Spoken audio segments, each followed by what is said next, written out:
Denver Nuggets and LA Lakers.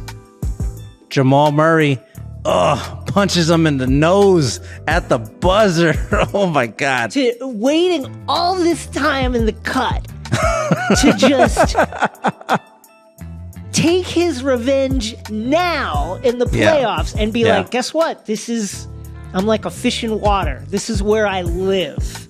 Do you want to get dressed up as Gru from Minions and do a commercial during the playoffs? And he said, who are we playing? The Lakers? Yeah. Go ahead and book it. Just keep your eyes on your own test paper, LeBron. Okay? You weren't watching the game. You were playing in a very heated game. And you don't have the full context here. You saw a clip like in the quarter. Jason. Yeah. He called the timeout, Jason. He called the timeout. No, stop it. He called the timeout. Zapruder this with the footage. So you watch. First of all, should have called the timeout after the Wait, tell everybody what we're talking about. We're talking about the end of Knicks-Sixers Game 2 wild finish. The Knicks come back from 5 down with under a minute left. A thing that doesn't happen. It's like Reggie Miller level, 8 points, 9 seconds type thing. And Nick Nurse will tell you that he, on the inbounds play, was going to call a timeout. If you was trying to call a timeout and that the ref looked at him and just waved him off. Watch it. Like really zoom in on it. He goes like this as if like to get ready to do Hands almost together. Mm-hmm. Hands almost together, but he doesn't do it. Now, he doesn't complete the T. We all watch basketball, right? Playoffs, crucial game, clutch minutes, final minutes. Coach needs to call a timeout. What does he do? Does he go like this?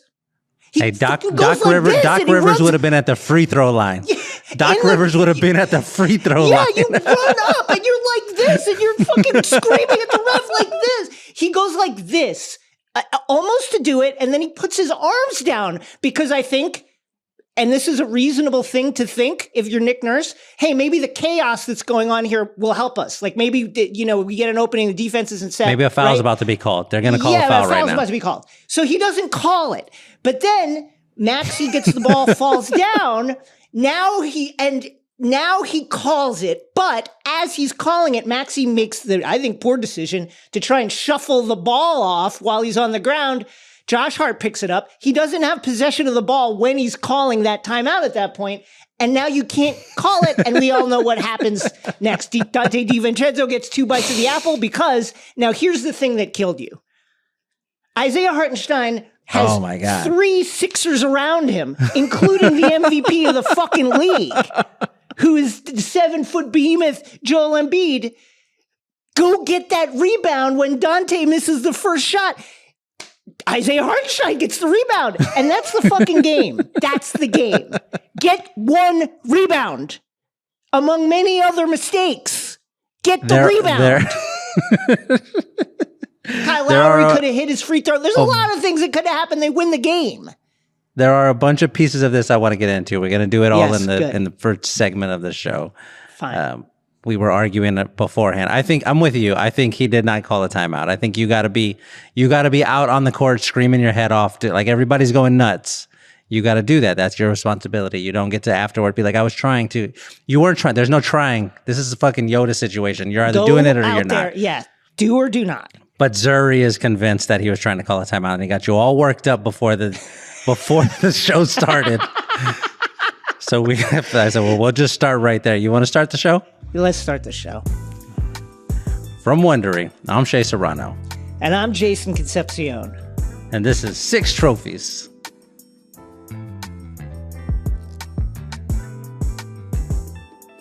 Hello! Bang! Bang! I'm Jason Concepcion, and welcome to 6 Trophies, a podcast series hosted by myself and Shea Serrano, in which we comb through all the NBA news for the past week and then hand out 6 pop culture themed trophies for 6 basketball-related activities this episode. Donte DiVincenzo is the king of New York.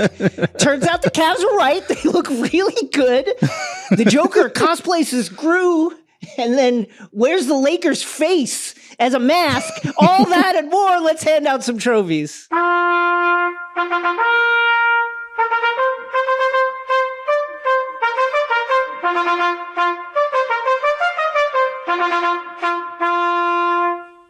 We do 2 sets of trophies, the big trophies and the little trophies. The big trophies are first.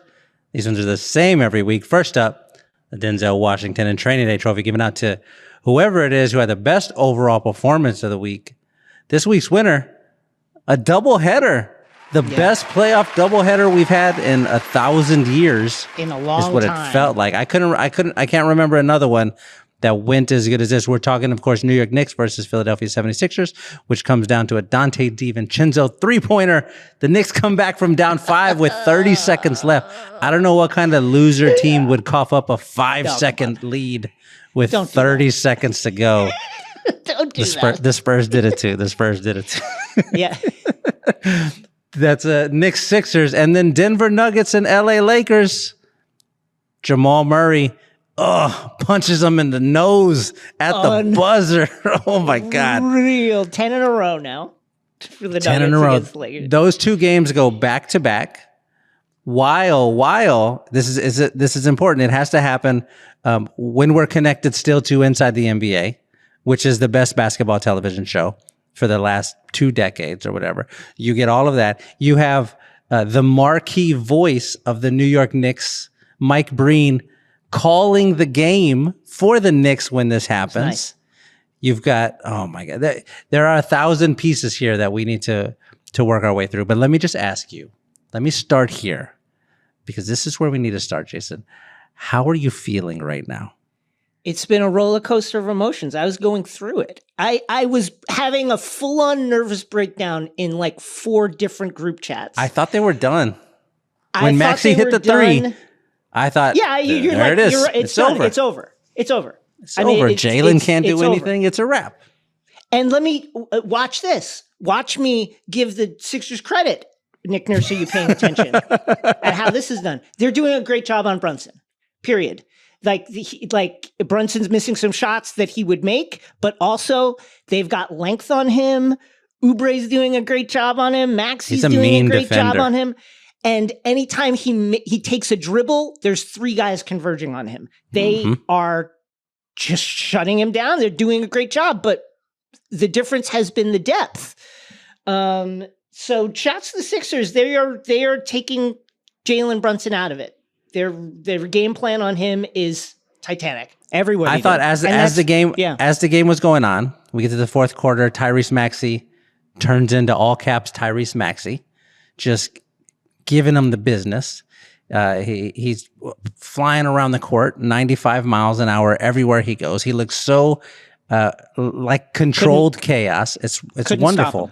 Watching him when he goes into that mode is great, because Joel Embiid is playing on a bag of hay and glass in his leg. It's crazy. He looks so in pain while he's running up and down the court now. And so Maxey goes nuts. He hits the big 3 to put him up 4. And it was like that. It was like all of the things that we were worried about are coming true.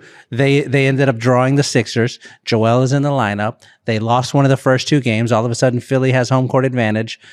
Julius Randle it felt like it was all coming together. And oh my God, this next week or so is going to be miserable. And then a miracle. A miracle. Legitimately a miracle. Oh my God. Brunson gets off the front of the rim, bounces up, and then needed it. This is the second time this has happened to Joel Embiid. Somebody hitting a goofy bounce off the front of the rim, still drop in 3 in a big playoff game. Last time, of course, was Kawhi doing it with a 4 bounce, Game 7 buzzer beater. That happens. Kyle Lowry inbounds the ball. Tyrese Maxey bobbles it. It's madness. It's mayhem. Donte DiVincenzo puts up a 3, bounces off the back of the rim. And this was my favorite, rewatching the clip, my favorite player in this whole thing is Hartenstein. Because I would guess he has never in his life jumped higher, been more powerful, been more determined. Nobody on planet Earth was stopping Hartenstein from getting that ball. Like, just go back and only watch him. He's a fucking monster, crashes in there, grabs it, rips it away, as you mentioned, from 3 separate defenders, and then has the Reggie Miller presence of mind as he's falling down to kick it out, who then swings it back to Donte, who's waiting up there, so hungry, hands ready. Give me the ball. I want the ball. Give me the ball. Lets it go. It's dead quiet. All you hear is inhale, ready for some sort of release is coming. The ball drops in and the place goes fucking nuts. Mike Breen goes nuts. John Starks, Latrell Sprewell, Carmelo Anthony, all right there in the shot. Oh my God. What a beautiful basketball moment, Jason. What a beautiful basketball moment. I've watched it 5 million times. It's like that Michael Cohen clip from his congressional testimony. How many times? 500 times? More. 550 times? More. 600 times? More. Much more. I've watched it so many times. It's wonderful. And, somebody, our friend Max Searle, who show ran Neon on Netflix, watch it today, was like, is that up there with LJ's 4-point play and the Allen Houston at the buzzer against the Heat? It could be, depending on how far they go. I mean, it was a legendary moment, immediately a legendary moment. Mm-hmm. You feel for Joel, who is doing everything he can. The guy is still doing it. Mobility obviously compromised. And Tyrese Maxey, that guy is so fast. He should play winger in soccer. He should be on the, and in fact, I think he should switch before Thursday's game. Yeah, I think he should switch right now and start playing on the wing for a big European club, because that guy's incredible. And then the second game of the night, Lakers up 20. Up 20. Much of the game. You're up 20. Dominant. LeBron doing all the stuff where you're like watching it and you're like, he's 40. I don't know if I'll see him do this again. Like layups through contact, big rebounds. Oh, God. 3-pointers. And then the Nuggets just go, okay. They do what they do. 2-man game. Here we go. They have every answer to the test.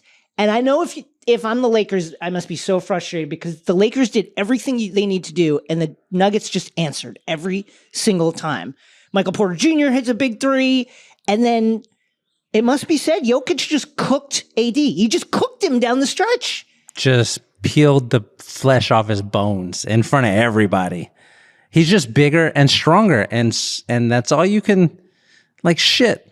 There was a great Darvin Ham quote after the game when they were asking about guarding Jokic, and that's what he said. He says some version of like, shit, man, like, I don't know what to do. like what can you do when the Joker is playing like that? When Jamal Murray gets rolling, if you go back and you can watch like the last 2 minutes. There's like a 6-minute clip on YouTube. You can watch the last 2 minutes of the game, and every time they come down the court, just watch the Joker, and he's telling the other 3 guys, get the fuck to the other side of the, get out of the way, get over, go stand over there. And then it's just him and Murray over and over. And the Lakers had what I thought was a really interesting, I was very proud that they did this, where they said, okay, cool, we know they're going to do that.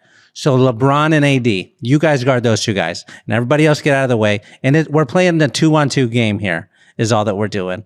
And it's our 2 best against your 2 best. And let's see who's better. And LeBron did everything he could, plays an incredible game. AD does everything he could, plays an incredible game. And this is a situation where you realize you're just not good enough. You're just not good enough. I'm so sorry that we have to be the ones to tell you this. You're just not good enough. It doesn't matter what you do. It doesn't matter if D'Angelo Russell hits 7 threes. And it doesn't matter if you build a big, gigantic, double-digit, 20-point lead. You're just not good enough. You're not going to beat the Nuggets. You're just not going to beat them. You can't beat them. You can't beat them. I mean, at this point, I'm convinced that the Nuggets are trying to beat the Lakers in every single way that you can beat a team, just to completely sap their spirit. What if we let them get up 20 and then we beat them that way? What if we beat them? What if we beat them while our best player is cosplaying like Gru from Despicable Me? He's filming a commercial, just like he does not care. What? I've never seen that. Never. I've never seen that before. He is so unconcerned. So unconcerned with the Lakers. Oh, who are we playing? Oh, yeah. Schedule it for the first round. We got the Lakers. Let's do it then. That's a phone call that happened. Somebody said, hey, do you want to do this? Do you want to get dressed up as Gru from Minions and do a commercial during the playoffs? And he said, who are we playing? The Lakers? Yeah. Go ahead and book it. Book it. We'll be fine. It's fine. Like, oh my God.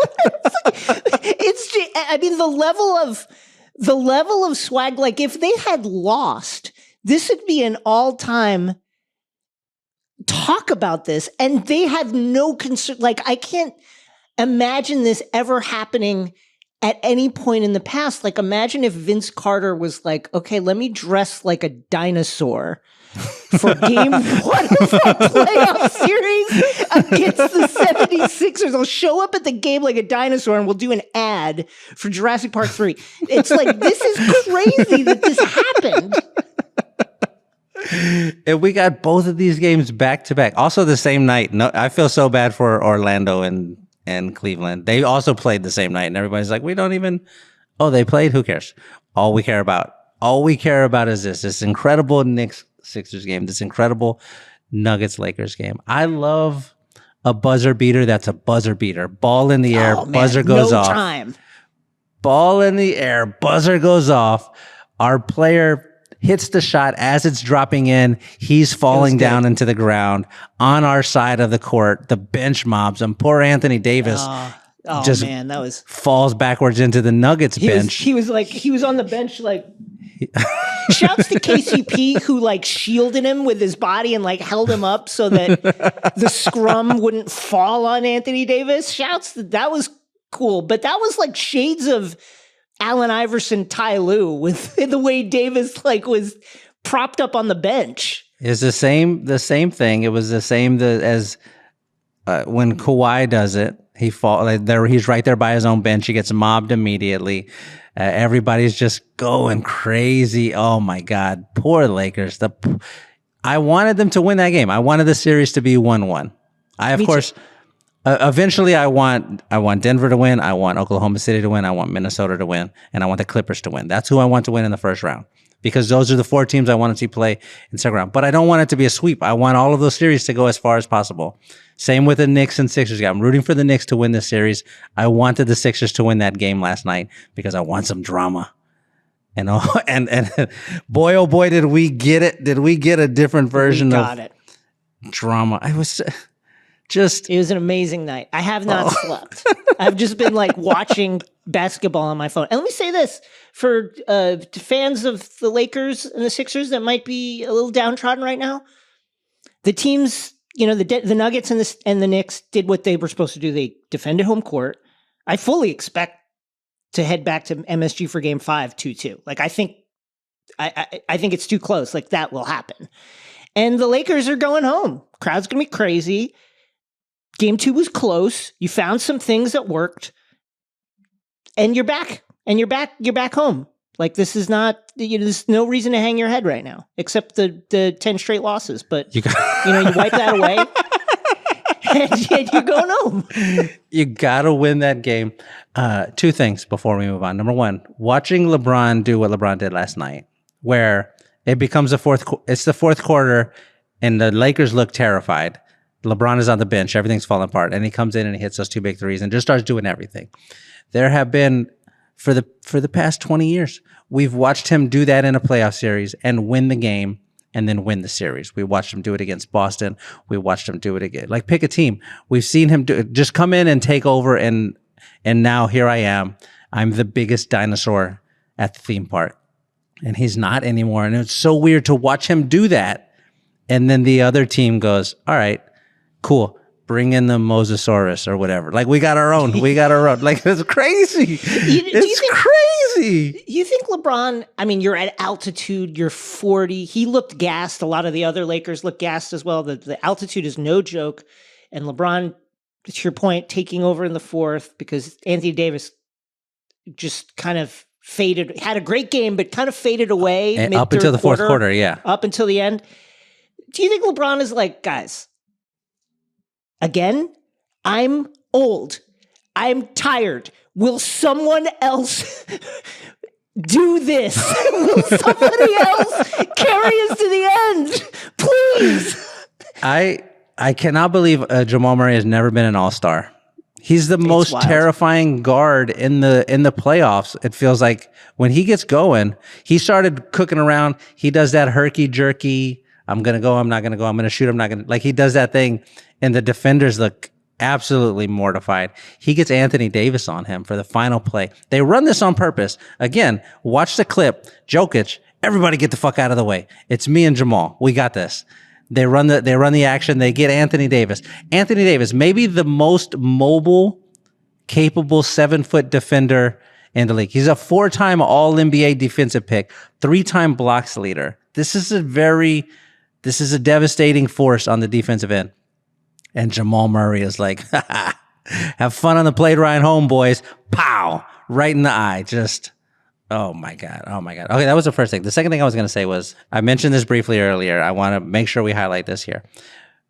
Part of what made that Knicks game so fun, the ending so fun, is again, right there in the action seemingly is John Starks, New York Knicks legend, like an actual, the blood and guts Knicks of the 90s. He was a little too close to the court throughout the game. Like, he was in there. Get off the fucking court. But you have a representative from that team, from that mid 90s, the most famous version of the Knicks team. You have a representative from the late 90s that went to the finals. You have Latrell there. And then you have a representative of like the most recent good Knicks team, Carmelo Anthony. Three different generations of Knicks players, all right there, all celebrating, all being happy. You get shots of Ben Stiller and Chris Rock in there. Like, it's just, oh man, I'm jealous. I'm jealous of the Knicks fans today and today only. I'm just, to your point though, before we move on, to your point, 2-0. There was a year, this always sticks out of my head. There was a year when the Spurs are playing the Lakers. We go up 2-0, and in between the games, they're interviewing Phil Jackson, who was the master at saying a thing to like get under your skin. And they interview Phil Jackson. Spurs are up 2-0, and they ask him about being down 2-0, and he was like, "It's perfectly fine. All we have to do is win one game, and it's as close as it can possibly be. We're down the most we can be right now, but if we win one, it's as close as it can possibly be." And I remember hearing him say that and being like, "Fuck, we're gonna lose this series," is what it felt like immediately. All you gotta do is win one. Just win one, Joel. Just win one, LeBron. You just need one. I expect that to happen. And let's see what happens. The 82-game preseason is in the books, and it's finally time for the actual, the real, the authentic season. Don't miss out on any of the NBA playoff action at DraftKings Sportsbook, an official sports betting partner of the National Basketball Association. From the play-in tournament through the finals, DraftKings Sportsbook has you covered with same-game parlays, live betting, odds boosts, and so much more. The first round is underway. What are you going to do? How are you going to tailor your strategy as teams are playing the same team over multiple games? Something to think about. Download the DraftKings Sportsbook app and use the code 6. That's SIX. New customers bet $5 and get $200 in bonus bets instantly. That's code SIX only on DraftKings. The crown is yours. Gambling problem? Call 1-800-GAMBLER. Or in West Virginia, visit 1-800-GAMBLER.net. In New York, call 877-8-HOPE-NY or text HOPE-NY 467-369. In Connecticut, help is available for problem gambling. Call 888-789-7777 or visit ccpg.org. Please play responsibly. On behalf of Boot Hill Casino and Resort in Kansas, 21 and over. Age varies by jurisdiction. Void in Ontario. Bonus bets expire 168 hours after issuance. See dkng.co/bball for eligibility and deposit restrictions, terms, and responsible gaming resources. Next trophy. The Lauryn Hill You might win some, but you just lost one trophy, which is given out to whoever it is who had the worst performance of the week. This week's winner, the Orlando Magic. Oh, man. Oh, man. We were rooting for them. We were rooting for the Magic to defeat the tanking Cavs. And it turns out they got it right. They were right. I mean, it was a good idea. It turns out like playoff experience is a real thing, and you're seeing it throughout this series. Indiana doesn't have a lot of it, looked shaky. Even OKC won their first game matchup, but looked shaky at times, not as dominating as you were expecting. And the Orlando Magic, first time there, and where's the scoring going to come from? I think you and I might be able to get out there and maybe get 2 points. Like there's Banchero is 15 turnovers in 2 games. A lot of turnovers. Jared Allen all of a sudden had 20 rebounds in game 2, is turned into a behemoth. And Orlando's, the cracks that they had all season, they kind of papered over by having a lot of energy and being a great defensive team are showing. Not a lot of ball handling. Suggs left the game for a period with what looked like a serious leg injury, came back and was like visibly limping around. Mm-hmm. And they just don't have the firepower, it appears. Just do not have it. They can't score. It's a 36% from the floor. Oof. 9 of 35 on 3-pointers. Like, oh gosh. I'm excited for them. They're going to host their first playoff game in 5 years, which is great. Again, we're rooting. We want the Magic to win this series. Wanted it to be a series because the Cavs tanked to get the Magic, and we wanted them to be proven wrong. And it turns out, dang it, they got it exactly right. They're just running away from them. You turn on the game, and it's like, how are we down 15 points already? The game is 2 minutes in. What's going on here? Donovan Mitchell hasn't even gone nuts yet. You're going to have a game where Donovan Mitchell goes nuts. It's coming. You're going to get one where he's going to score 41 points or something goofy like that. And you're going to lose that game. So in my head, you're already down 3-0. You can't I think this is the one series that you could say, all right, this one's over. This is a wrap. This one in the Boston series. This one's in Boston series. Both look very, very, very grim for basically the same reasons, just a complete lack of firepower. And I think, the Magic tried to be physical. They tried to kind of muck things up, but it's not working now. Maybe things switch when they go home, but it looks grim. It's just a tough watch. And shouts to the Cavs. They were right. Looks through 2 games like they were right. Yeah. And the thing of being like, well, it's the playoffs. We're going to muddy it up some. Cleveland likes that. They like that kind of basketball. You're doing what they want now. What they want you to do. Jared Allen was like, this rules. Let's keep doing this. Like he is. They have no answers for Jared Allen. None. Now, notably, Jared Allen said after the ignominious loss to the Knicks in the playoffs last season, when they got bounced in 5, said the lights were brighter than I expected. Mm-hmm. And now he is doing, with that experience under his belt, he's now doing that to the Magic front line, who have looked lost at times. Just bullying them around. He's just meaner. He's just meaner than their players. And yeah, it's been that part has been really neat to watch. You love for a player to have like a setback in the playoffs and then them look at it and go, all right, here's how I fix it. And then they come out and they do it. And he is doing it. He's doing it more than anybody else in the playoffs right now. And I like it. I like him. I like Jared Allen a lot. He seems like a good guy. He should come to San Antonio. He should be on our team. Be on our team. Where would he play? As a power forward? Yeah, put him as power forward. Just let him do all of the mean stuff. Give me Jared Allen. Give me Hartenstein. Give me Jalen Brunson. We got a team.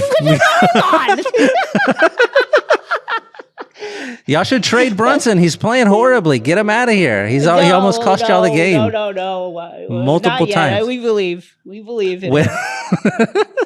Okay, so they're down 2-0, and it has not looked awesome. If you click, no. But can you win a game? Game 3 is on Thursday.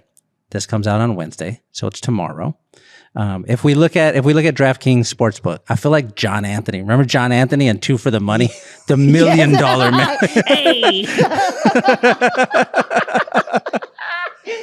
DraftKings Sportsbook, the Cavs are getting 1.5 points in Orlando.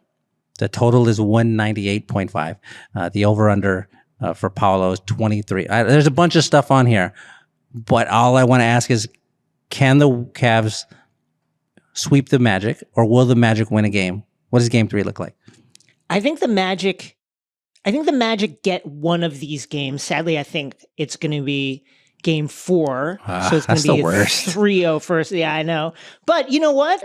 You mentioned we're waiting for that big game from Donovan Mitchell. DraftKings has it at 24.5 over under. I think Game 3 is the one where Donovan Mitchell says, foot on the neck, let's get these guys out of here. I'm going to go crazy. I'm going to go nuts. I like Give it. me the over. Okay, so the Cavs are going to win Game 3. The spread for the game is 1.5 points. Do they cover the spread? No, I think the Cavs, they've come in with a mission this season.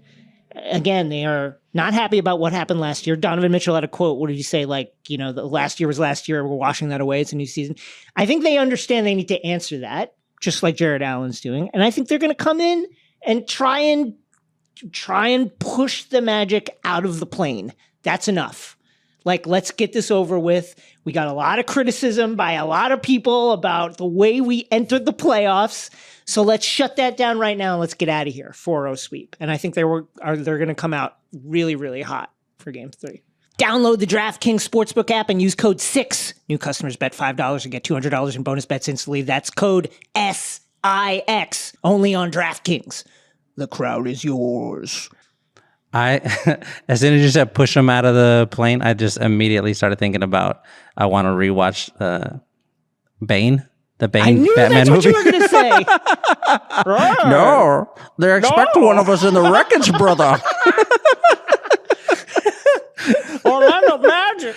The Magic is over. Next week, we're going to do a whole segment just in the Bane voice. Too Next many trophy. turnovers, Paulo. Get all out of the ball. This is so stupid. This is so stupid. I hope somebody who's We're listening going right now has around never true. seen this movie. They're like, what the fuck is going on? What is happening? Next trophy.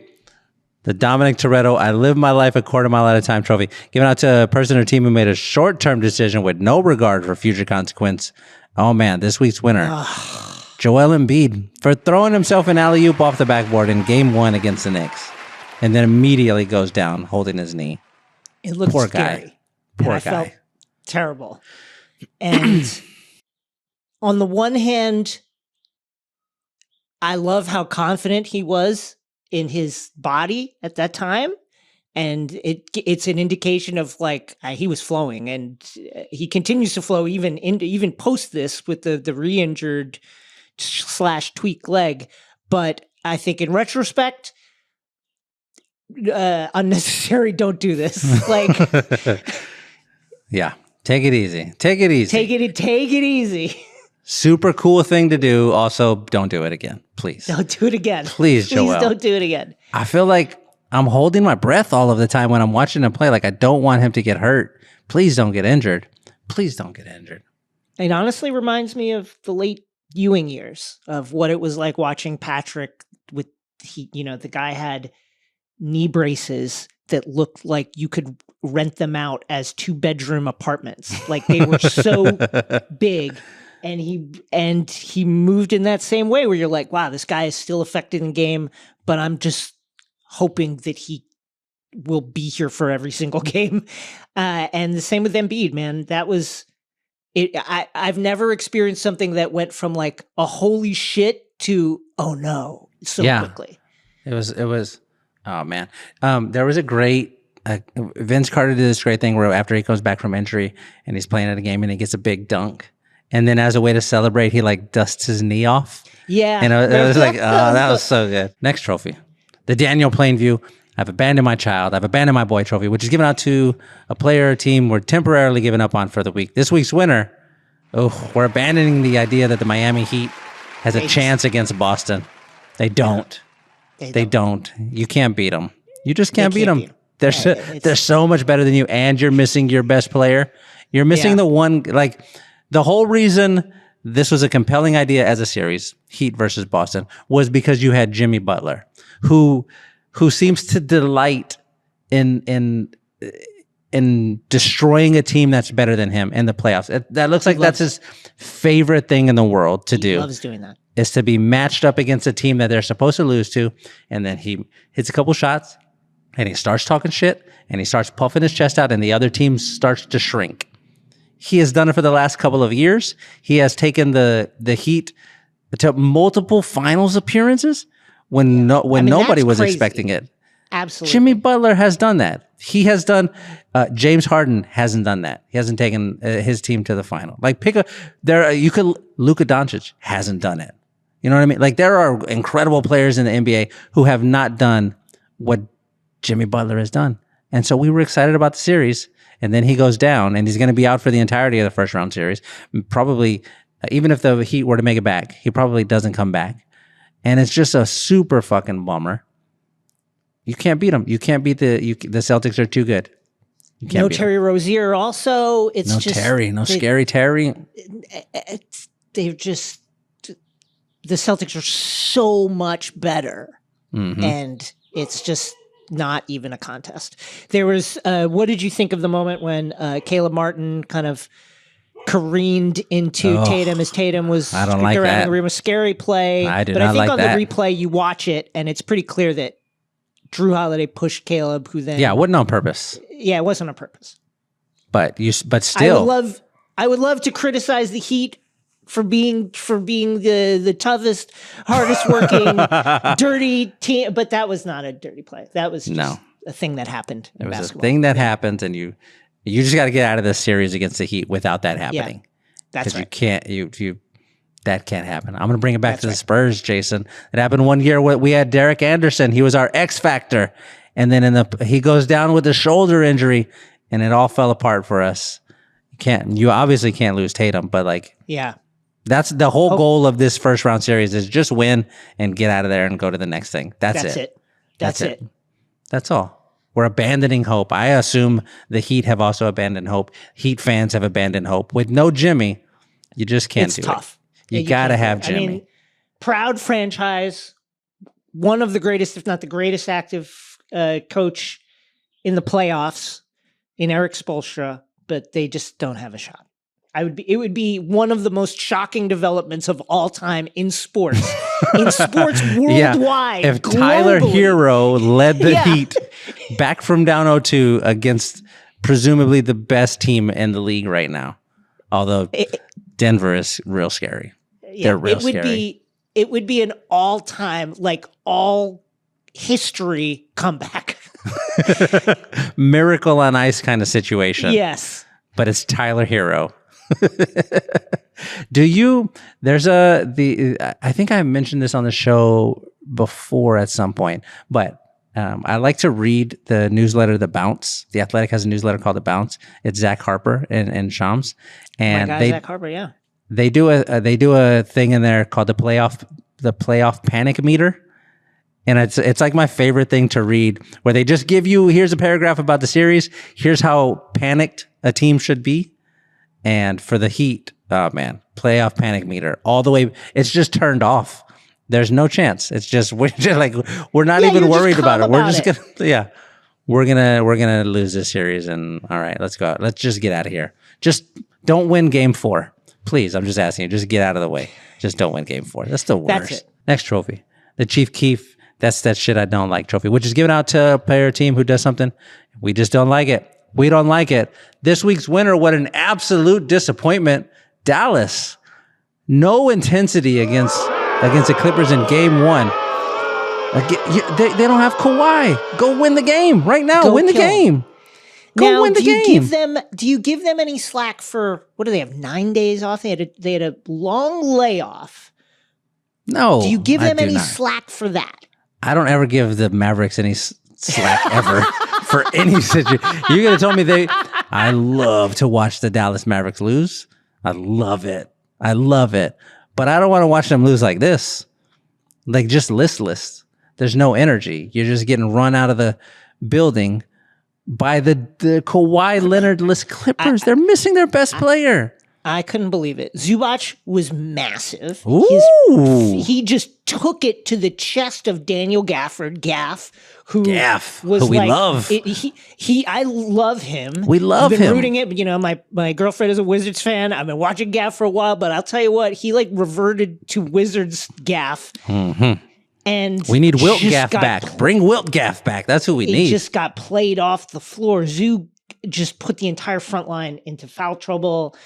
Mavericks tried to go small with Maxi Kleber. That didn't work. You saw Luka get visibly frustrated with Maxi Kleber when he bobbled a ball and couldn't catch a pass. And they just looked all kinds of out of sorts. That was a shocking performance by the Dallas Mavericks. 8 points in the second quarter. 8. Yikes. 30 points at halftime. Yikes. What are you doing? I watched the Mavericks score 45 points in a quarter before. Like, this is what's going on? You got 8 points in a whole quarter? 8 points. It was bad. I was not having a good time. That was the game I was most excited about watching that day. Was game one. Clippers Mavericks. Let me make sure I'm home. Let me make sure I got my snacks. I'm so excited about this. And then just I mean, I picked the Mavericks in the series. I think I still am, but that was wild. You guys got to come out with more than that. I need Kawhi to be back. I want the Clippers I want them in the second round. I want the four big teams. I don't think anybody thinks the Mavericks can get hot and like make a run to the finals, but the Clippers can get hot and make a run to the finals. You have the guy. You've got Kawhi. You can do it. I want to see it. Man, what a bummer that was of that game. Just a weekend of blowouts and then rescued. Well, you know, Monday night. I think again, I think it's guys who I think experience is really telling. Tyrese Halliburton was weirdly innate in his playoff appearance. You have Gaff in the playoffs, all of a sudden kind of not coming through. It's the Orlando Magic falling flat. I think playoff experience, you're seeing it really matter. Next trophy. Let's talk a little more about that. The Step Brothers Catalina Winemaker Trophy given out to the thing we're most excited about for the upcoming week. This week's winner. Oh, who's going to win all the awards, Jason? We got the finalists. Most Improved Player, Sixth Man of the Year, Clutch Player of the Year, Coach of the Year, MVP, Rookie of the Year. Let's start here. We're not going to go through all of them, but I do want to make sure we talk about SGA, Shea, Gilgeous, Alexander. The Thunder get a big win in game one. Looked a little shaky. Looked like, could the Pelicans steal one?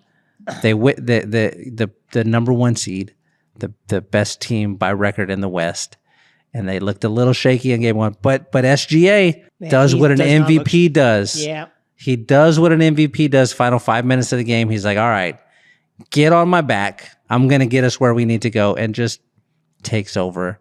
Is he gonna win MVP?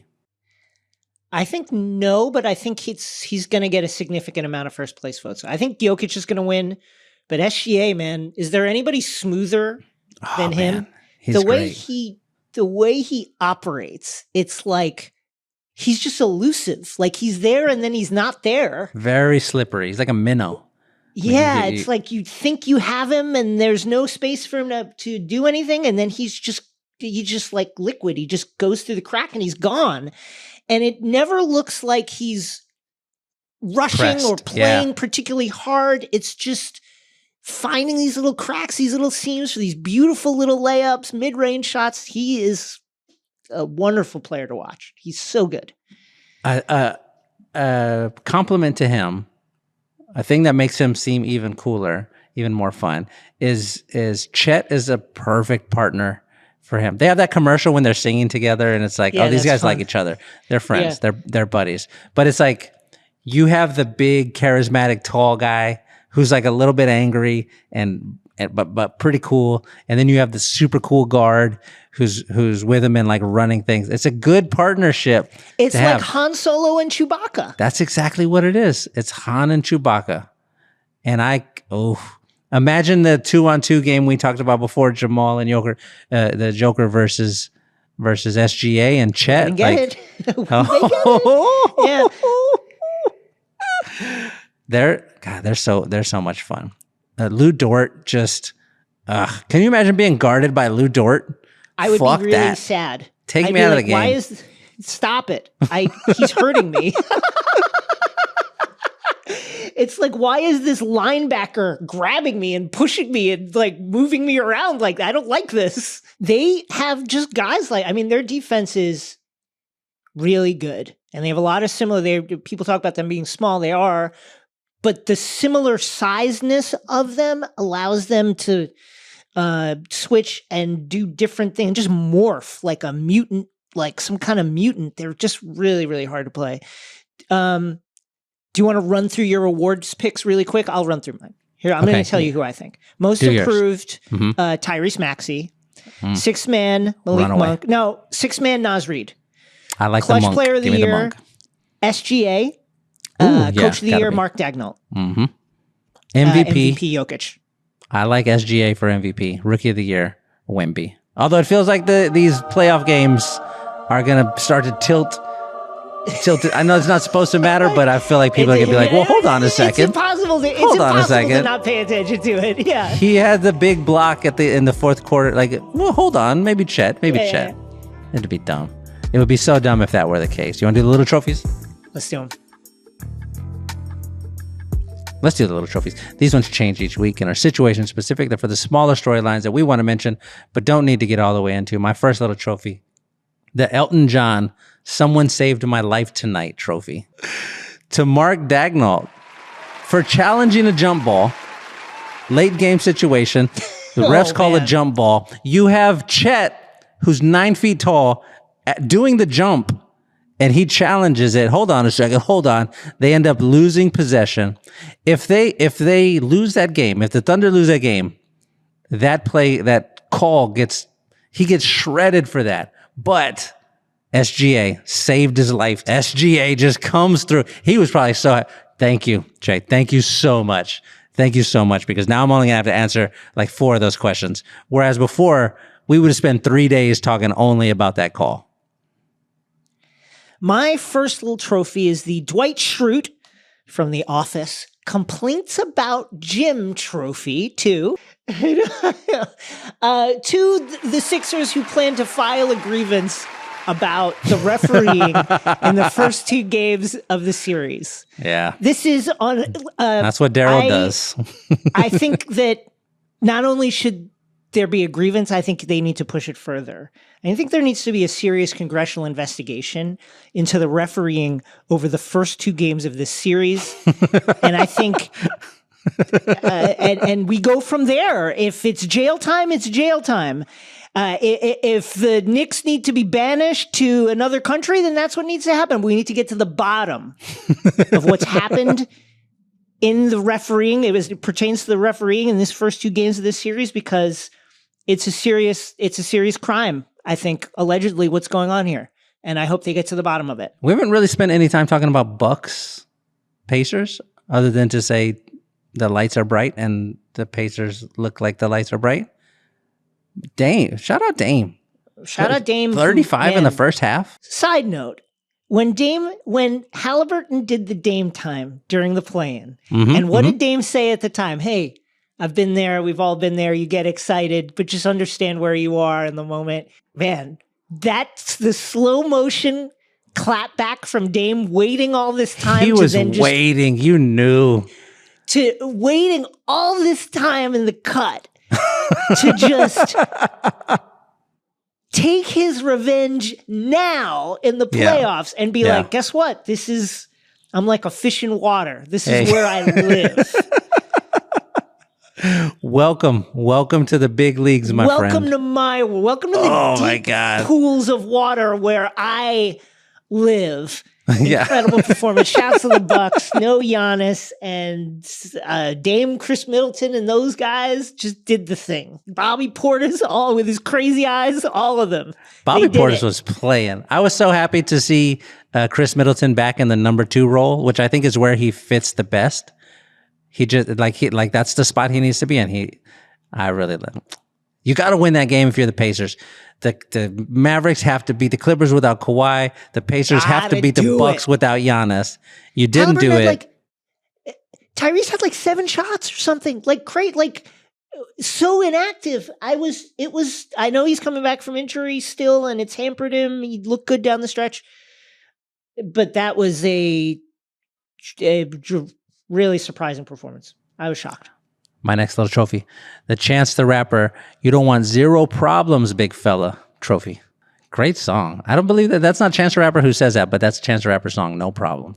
Great song. To the Miami Heat fans who were chanting, We Want Boston, after they beat the Bulls in the play-in game. And you got them, and then you got blown the fuck out. You don't want, oh my God, you do not want problems with the Boston Celtics right now. They're too good, and you're missing your best player. My next little trophy is the Big Daddy Mind Your Business trophy, too, to LeBron James for these comments. D'Lo clearly gets hit in the face on the drive. What the fuck do we have a replay center for if it's going to go like that? It doesn't make sense to me. And then he continues, it makes no sense to me. It bothers me.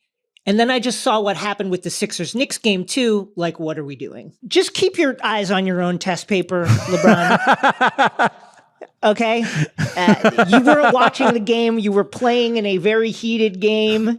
And you don't have the full context here. You saw a clip like in the corner, on the TV in the corner of like the hallway or something. Just don't worry about it and keep your head in this series that you're playing and don't worry about it. My last little trophy, the Eddie Murphy and... Yeah, I met Dr. Martin Luther King in 1962 in Memphis, Tennessee.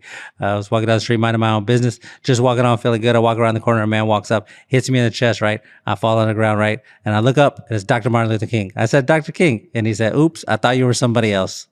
Trophy. Eddie Murphy had a stretch where he's the funniest person on the planet. Tour de force, yeah. Whoever thought to tell a story where Dr. Martin Luther King hits you in the chest, and then when he sees it's you, he says, oops, I thought you were somebody else. Just That's incredible writing. That's an incredible idea. There's so many questions. Who did he think he was? Yeah. Who did he think he was? I want to know. Anyway, that trophy to Twitter's AI program that thought Klay Thompson had been accused of vandalizing houses with bricks during the Warriors' season-ending loss to the Kings when Klay went 0 for 10 from the field and everyone was tweeting about Klay and bricks and Klay and bricks and Klay and bricks. Twitter thought he was somebody else. Just AI is going great. Great work. Great work, everyone. Way to go. Yeah, it really seems to be going well. My final little trophy is the Iconopop I Don't Care, I Love It trophy, too. Mike Malone is... Nobody quite enjoys... I know the Lakers fans... He's been asked this question, he answered it, but that... I love the way he answered that. Because it's like, obviously, like... we have full respect for this team that we've beat 10 straight times. And we're going to continue to respect them despite the fact that they can't beat us. You know, he's like, I love it. Nobody loves wearing a championship belt more than Mike Malone. He's enjoying it. He's than Mike Malone. We did it again, Jason. Another perfect episode. 0 flaws. Perfect from the field. Yes. We close every episode just by saying the names of underappreciated old basketball players with no context at all while the theme music carries us out. Zuri, will you play the theme music, please? I'm Shea Serrano. That's Jason Concepcion. Producer Zuri in the shadows making the noises. See y'all next Wednesday. We're going all Nuggets. Wayne Cooper. I'm going all Spurs for you. Yes. Joe Wisecap. Oh, he's got the basketball card too. Yes, I remember Joe Wisecap. Of course. T.R. Dunn. Mario Ellie. I love Mario Ellie. The reason we won the 99 championship. He went in that locker room and said, hey, we're playing like cowards. We need to toughen up. And they toughened up. Alex English. Oh, big time scorer. The general. Avery Johnson. The 19-footer to clinch the title against the Knicks in 99. Calvin Nat. Jaren Jackson, father of Jaren Jackson Jr. Yes. Blair Rasmussen.